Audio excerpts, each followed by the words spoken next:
O Fantástico Mundo da Geografia, com o professor Guilherme Cloud. Olá pessoal, sou o professor Guilherme Cloud. Vamos dar início hoje o PET 2 e da semana 1. Então vamos lá. Acompanhe comigo aqui neste slide para que nós possamos entender todas as atividades, ok? Então vamos lá. Correção de atividade dinâmica da população, a chamada transição demográfica. Então vamos lá. Observe o mapa abaixo. Aqui você tem um gráfico, um mapa, no qual vai representar o quê? Ele chama-se anamorfose, Então, aqui vai falar sobre a população, a distribuição da população mundial, tá? E nós temos aqui a maioria da população se encontra distribuída, em dois países, que são a Índia e a China, ok? Os dois países em questão encontram-se no continente asiático, certo? Então vamos lá. Aqui nós temos a legenda que vai falar sobre a população, a sua dinâmica populacional, onde está distribuída, Então vamos lá, vamos partir então para as questões então, de fato. Essa aqui é a primeira questão. Quais são os países mais populosos do mundo e em quais continentes se encontram? Ora, eu já falei, que aqui, ó, Índia e China. Índia e China são os dois países mais o quê?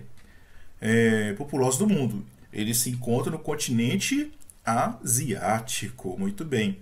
Agora vamos lá. Índia e China localizados na Ásia. O envelhecimento da população está mudando radicalmente as características da população da Europa, onde o número de pessoas com mais de 60 anos deverá chegar, nas próximas décadas, a 30% da população total. Graças aos avanços da medicina e da ciência, a população está cada vez mais velha. Isso ocorre em função do declínio da taxa de natalidade e aumento da longevidade, pessoal. Não é aumento da natalidade, tá? Nem a diminuição, tá? Não é o crescimento natural, é o aumento da taxa de natalidade, aumento da longevidade, nem o crescimento vegetativo. E sim o declínio. Você tem o quê? As pessoas estão tendo cada vez menos filhos, e aí a expectativa de vida aumenta. Isso em função do quê? De vários fatores, tá bom? Sabe-se que a população mundial se concentra principalmente nos países subdesenvolvidos, mesmo que haja países desenvolvidos superpopulosos. Sabendo disso, o continente mais populoso em termos absolutos é o asiático. Vocês podem perceber através desse gráfico aqui, olha. Vocês podem perceber que Índia e China já tem o quê? Uma grande população. Os dois juntos representam uma população enorme.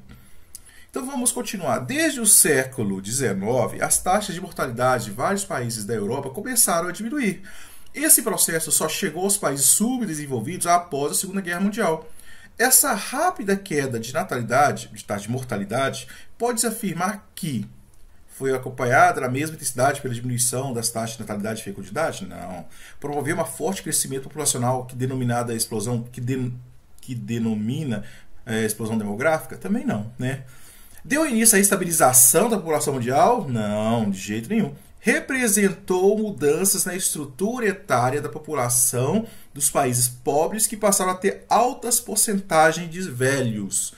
Ora, aumentou, então aqui, durante o século XIX, aconteceu uma mudança na estrutura.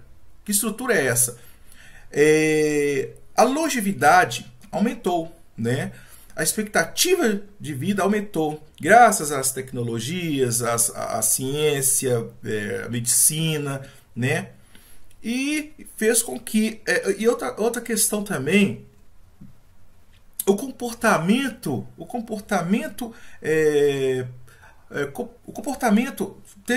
modificou-se então, tá? Hoje a mulher está no mercado de trabalho, está tendo menos filhos, E por aí vai. Bom, agora observe este gráfico aqui, ó. Então você tem aqui, ó, a taxa de natalidade, você tem, ó, ela está em níveis elevados na fase 1. Depois na fase 2 ela começa o quê? Ter uma pequena queda aqui, até que na fase 3 ela cai de vez e tem uma estabilidade na fase 4. A taxa de mortalidade está alta aqui na fase 1, cai na fase 2 e começa a ter o quê? Uma pequena estabilidade. Então, o crescimento vegetativo é isso aqui, ó, essa curva aqui, ó, entre as duas, tá? Então, nós podemos perceber então aqui, ó, através disso aqui, ó, da visão do mapa, então nós temos que entender o seguinte: quais fatores influenciam a aceleração do crescimento demográfico na fase 2? Então, podemos entender aqui, ó, na fase 2, olha aqui, ó, a fase 2, aceleração demográfica. Então, o que? A taxa de mortalidade começou a cair, né? E a taxa de natalidade estabilizou. Tá vendo? Olha aqui, ó. Então, podemos perceber então isso.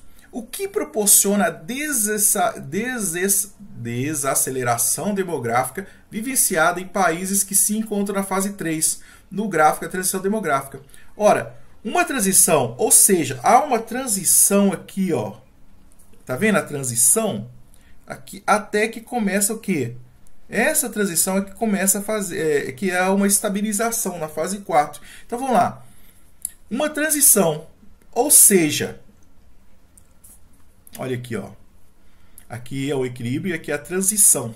É aqui que nós podemos entender o processo.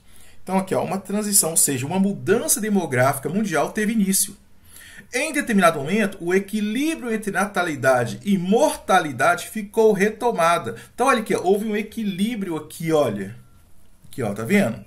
Então, esse equilíbrio aqui, ó, o equilíbrio entre natalidade e mortalidade foi retomado, pois o número relativo de nascimentos diminuiu. O número de nascimentos diminuiu, tá vendo? Olha só como é que ele diminui a curva. Então, olha só. Significativamente, e de óbitos se estabilizou, ficando muito próximos. Então, tá vendo como é que você pode ver essa desaceleração através deste gráfico aqui? Então, essa é a chamada transição demográfica. Agora vamos lá. Estudiosos afirmam que o Brasil está vivenciando a quarta fase no qual ocorre redução das taxas de natalidade e mortalidade. Quais efeitos disso na faixa etária da população? Bom, isso é resultado entre os fatores, a melhoria das condições de vida da população, do aumento da participação das mulheres no mercado de trabalho e do posicionamento de fazer valer seus direitos e de decidir a quantidade de filhos que deseja ter. Tá vendo, gente? A mudança comportamental é muito importante para verificar essa transição demográfica aqui, certo? Bom, ficamos por aqui, pessoal. Agradeço a todos e até mais.